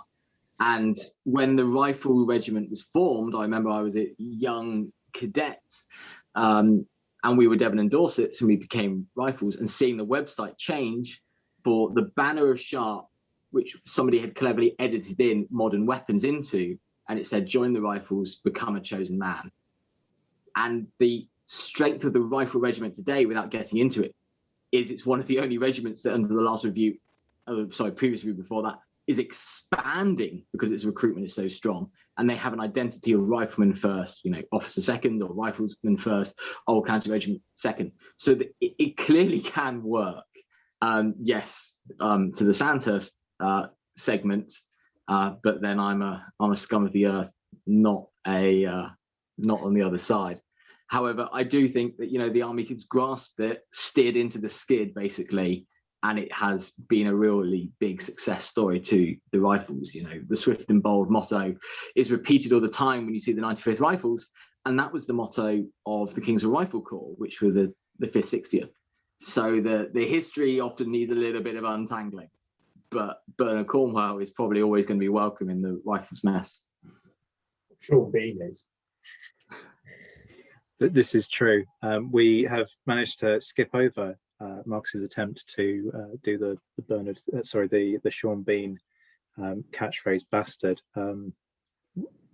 Anyway, Rachel, I want to come to you to wrap up our coverage of Sharpe, which has seemed to have gone on for some time, but I guess it's perhaps inevitable, seeing as we're all kind of pulling it apart and loving to hate it, but hating to love it, or some mixed metaphor there. What are your thoughts? Yeah, I have mixed feelings about Sharpe now. I have a real fondness for it because it is how I came to the period, and it is how I got obsessed with the Duke of Wellington and then went on to read his various biographies and stuff like that. So I owe Sharpe quite a lot, and I do like the TV series as well. It is really enjoyable. I feel like sometimes the TV series adds more depth to the supporting characters.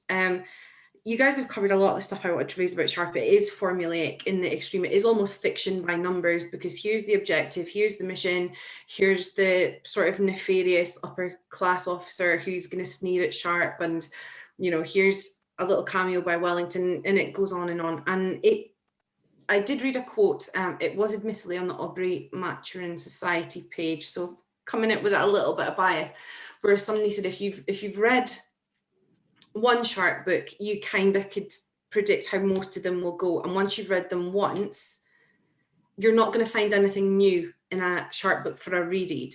You're going to enjoy it, it's well paced, but you're not necessarily going to find anything new, any new nuances to pick out of it. And it isn't nuanced writing. Of the options we're speaking about tonight, I would say probably Sharpe lacks depth the most. I have a huge problem now with how he writes women. I didn't pick it up in my teens. I really enjoyed the books in my teens, but rereading them as an adult, I have such a huge problem with how he writes women. And it is sort of comparative to Game of Thrones, in that you've got half the time the women, they serve no narrative purpose. I like Teresa. I think Teresa's an excellent character. Josephina has a value, and she's part of Sharpe's story. But particularly in the shoehorn ones, Mary Bickerstaff in the first one, Simone, Lady Grace, what's she called in Copenhagen again, Astrid, they really very often don't serve a plot purpose. They're there effectively to say, look, here's the narrative, and here's a nice pair of breasts, just in case I'm not holding your attention, and we'll move it on from there. And I really have an issue with women characters being written in that way, because I feel if you're going to argue for a great novel, and they are all great in their own separate way, but if you're going to be a great writer, you should be able to write women as rational, believable human beings, and not just somebody there to entertain or as a reward. I was checking I knew it was in one of the books. I was looking at it's in the foreword to Sharpe. So what have we got? Sharpe Sword, where he talks about the Marchesa, and he talks a little bit about Sharpe's romantic life, and he literally says she's a reward for Sharpe. So not a plot purpose, not a female character, not something that's driving the story arc or a different perspective. She's there for Sharpe to bonk, basically. And I really struggle with that, because you should be able to write characters with just marginally more depth than that. And I feel the same sometimes about some of the riflemen. I think if you I love Harper. Harper's one of my favorite fictional characters ever. Take Harper out and Hagman, and I feel like you can summarize all the other riflemen with one sentence. Harris can read. Pendleton's the baby. Isaiah Tongue admires Napoleon. Slattery is Irish.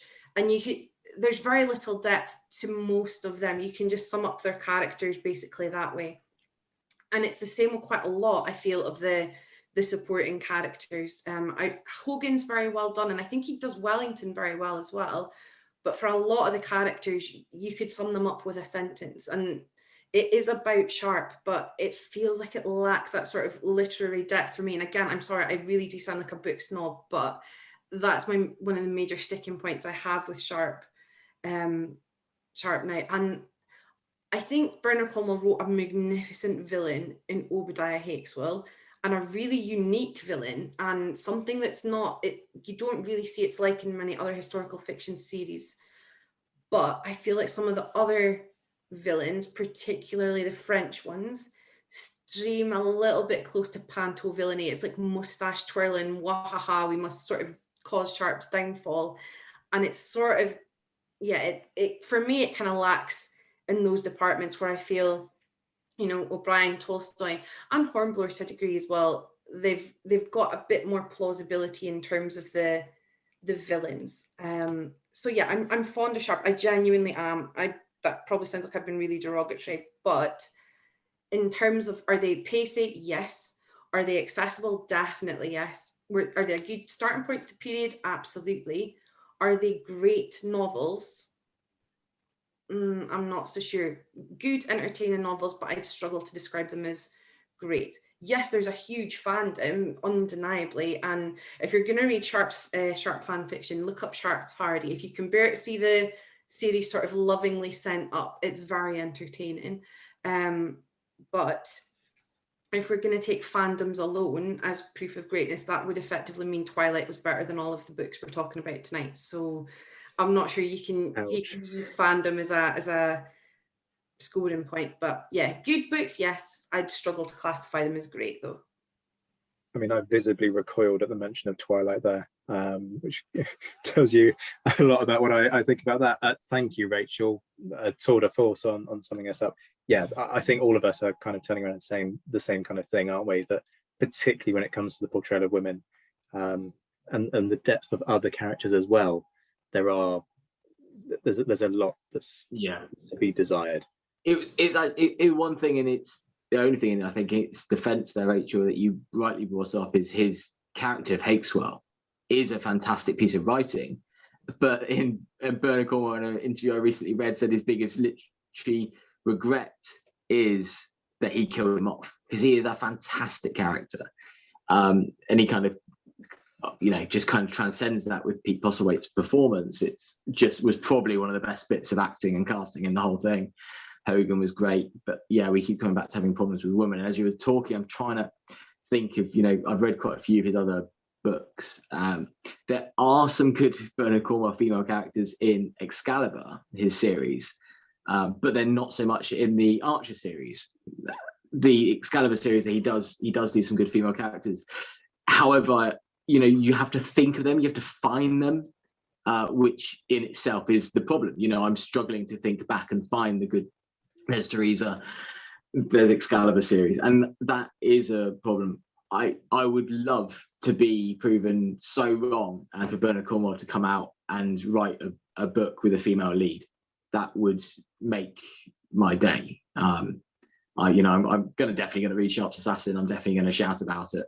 But I totally, that's its flaw, but it's always going to be one of the biggest names in Napoleonic warfare. And I've seen people recently, Charles Esdale, for example, try to say how much he dislikes it effectively for over-popularizing the Napoleonic War and bringing too many myths. And I almost apologized to him afterwards, seeing the fans come out and attack him, even from the academic world and from our lovely corner on Twitter, because it is such a popular series for many different reasons. So I think, but as society progresses effectively, I think it is right to highlight its flaws. It'll be interesting to see what he does with Sharp's Assassin, actually, because obviously Sharp's supposed to be settled and happy, because it's set after Waterloo, isn't it? It's meant to start on the 19th of June, and in the books he's not married because he hasn't been able to get a divorce, but he is settled with Lucille, living in Normandy. If he cheats on her, if it turns into a bodice ripper, might be a little bit disappointing. Yeah, because obviously he cheats on to raise that, and it'll be interesting because he's supposed to have his happily ever after in as much as Sharp can. So yeah, I hope he doesn't go and spoil it. Let's hope it's still to a Waterloo banquet. That's all I say. Yeah, more Wellington. That's definitely good.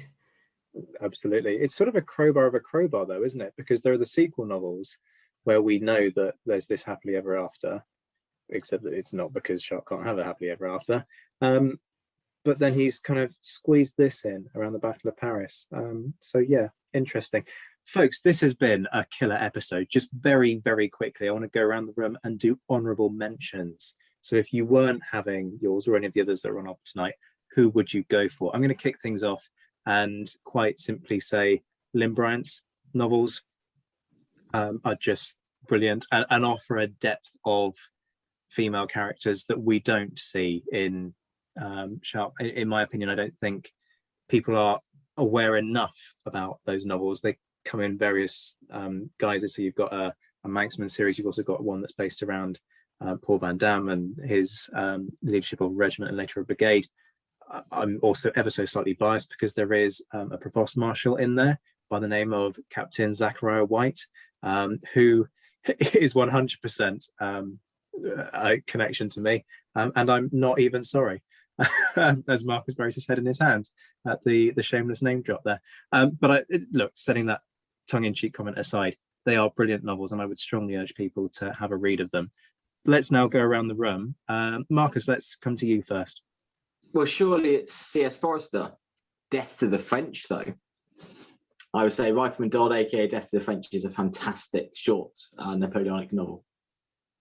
Okay, I'm going to make this super quick and literally just keep cycling through. Gavin, what about you? I'd probably agree with what you said earlier about the Adrian Goldsworthy novels. Brilliant. Andy? That's where I was going to go as a foil to Sharp. If you want something that's a bit more thoughtful, a bit more rounded, I'd go for those. And Rachel, what about you? Make it 3. That's what I was going to go for as well, yeah. Oh, wow. Harmony at the end of the episode. Although we have been ish harmonious tonight. I mean, we've given you some hard times, each of you, about your chosen novels. But this has been an absolute killer of an episode. I've had enormous fun. Thank you all, Gavin, Marcus, Andy, and Rachel, so much for joining me. Thank you. Thank you. That was Rachel Stark, Gavin Lewis, Andy Young and Marcus Cribb joining me to discuss the greatest book on the Napoleonic era. You can find them on Twitter respectively at BookishRachel, at GLewis92, at Strategy for War 1, that's 1 as a number, and at MCribbHistory. If you've been inspired to read the titles mentioned in this podcast, don't rush off to Amazon. I have an alternative suggestion. Why not support independent bookstores and your boy producing this podcast by buying them via the Napoleonicist bookshop? Click the link in the description and you'll find a list dedicated to novels of the period, where you can find a vast range of titles, and in the process, the independent booksellers will get a cut and the Napoleonicist gets a separate cut. So there are many benefits, and they're all put together into a specific list to make them nice and easy to navigate. I'm always thanking my brilliant Patreon supporters, but I have good news for those who don't want to make a regular contribution, but who do want to leave a one-off tip.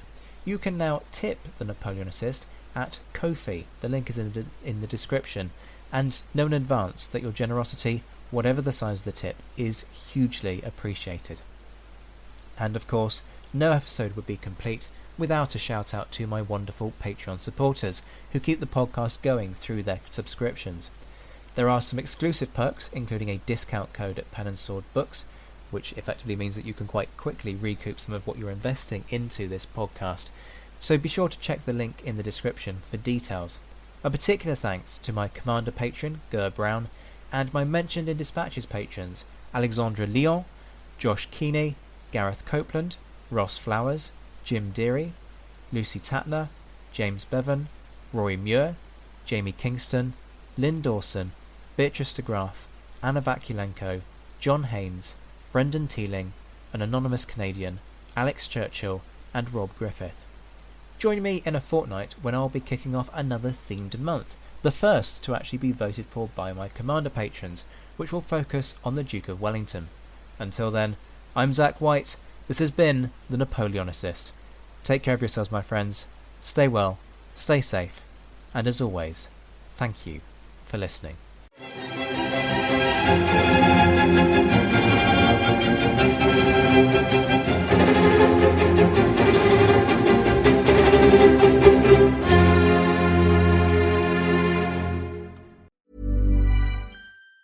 Even on a budget, quality is non-negotiable. That's why Quince is the place to score high-end essentials at 50 to 80% less than similar brands. Get your hands on buttery soft cashmere sweaters from just $60, Italian leather jackets, and so much more.